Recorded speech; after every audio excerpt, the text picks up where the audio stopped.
4 men have been arrested in connection with the murder of a 33-year-old police officer in Lwandle. It's understood the attack happened in Asanda Village yesterday morning.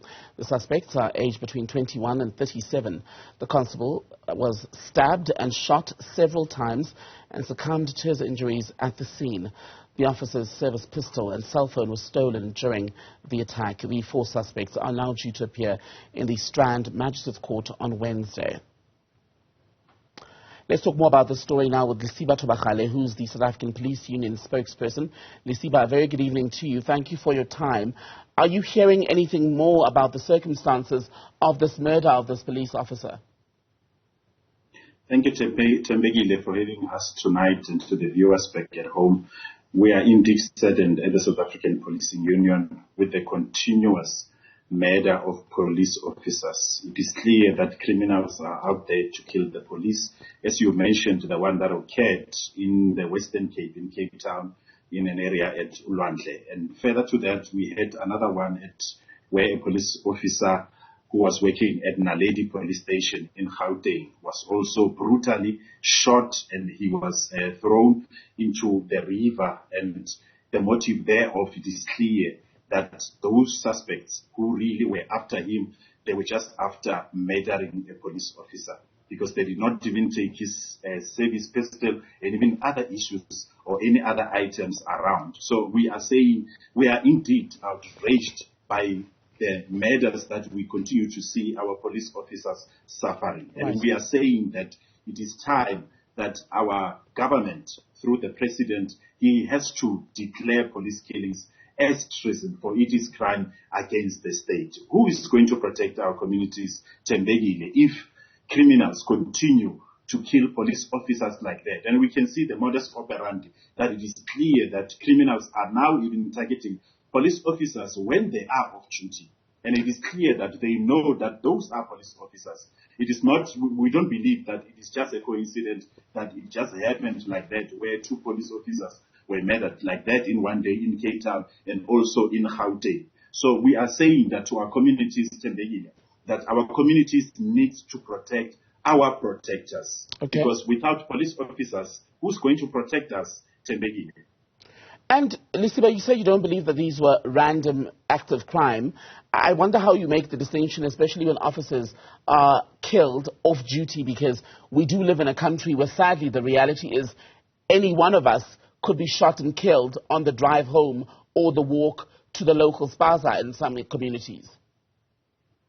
We clearly agree with you, Thobakgale, that murders can occur randomly without anyone knowing. But remember, police officers are targeted due to the nature of the job that they do. If suspects are after yourself as a police officer, they will hunt you even when you are off duty and murder you, as we have seen that modus operandi continuing with police officers being targeted when they are off duty. And some of them, even their service pistols, get taken away. And with one incident that we just mentioned here of Gauteng, of a police officer of Lingelethu Police Station, it is clear there that the motive there, it was just to murder, because cell phones were there, and even his personal items were still with him. So that is why we are making that distinction, that police officers, we know they are a target, and even when they are isolated. Remember, Thobakgale, you are isolated when you are not at work. You are not with your colleagues. You are not within a police van. You are not in a police station. You are there by yourself. It gets easy for you, those who are after you, because of the nature of the job that you are conducting as a police officer, because we cannot run away from the fact, Thobakgale, further, that police officers, due to the nature of the job, they happen to be targeted by criminals, and they will do everything to target and make sure that they kill them when they find an opportunity to do so. And such an opportune time, it is when they are isolated, when they are off duty. Okay. And this officer who was killed in the Western Cape in the early hours, or after, in fact, a shift on Sunday morning, his service pistol was taken. How big of a motive is the theft of firearms from police officers who are attacked and killed? Are you finding more and more cases where that is the main objective, to basically steal their guns and use them to commit other crimes? Clearly, Thobakgale, if one is in possession of a firearm and a criminal wants that firearm For them to get it from you, it is through your blood, because a police officer cannot just surrender their firearm.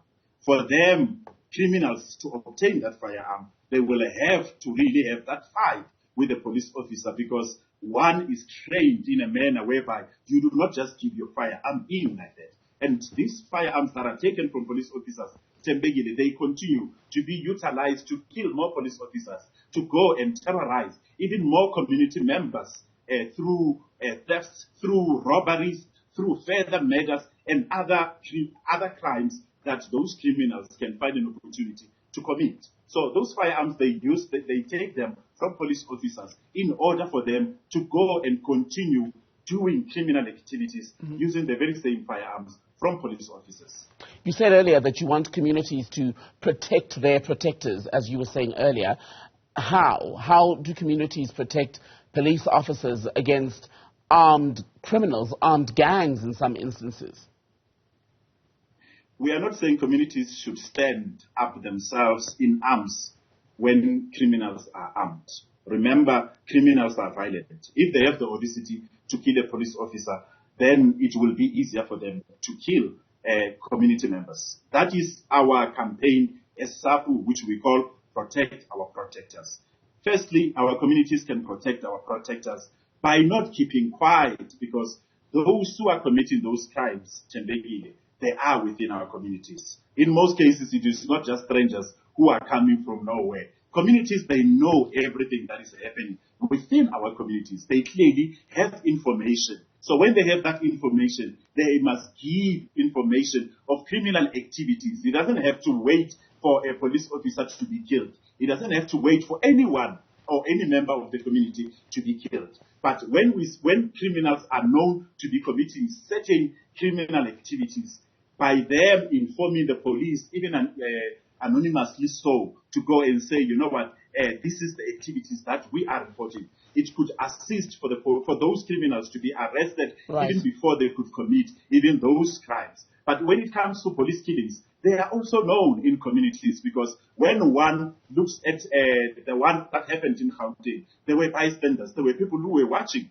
So for them to give information to the police so that those can be arrested and be brought to book. But further to that, we need it to be, police killings to be declared treason, so that those who are found guilty of it could face harshest sentences, so that they cannot repeat, so that it will be known for them not to commit such crimes, including even those who haven't done them, who have an intention to do so. Okay.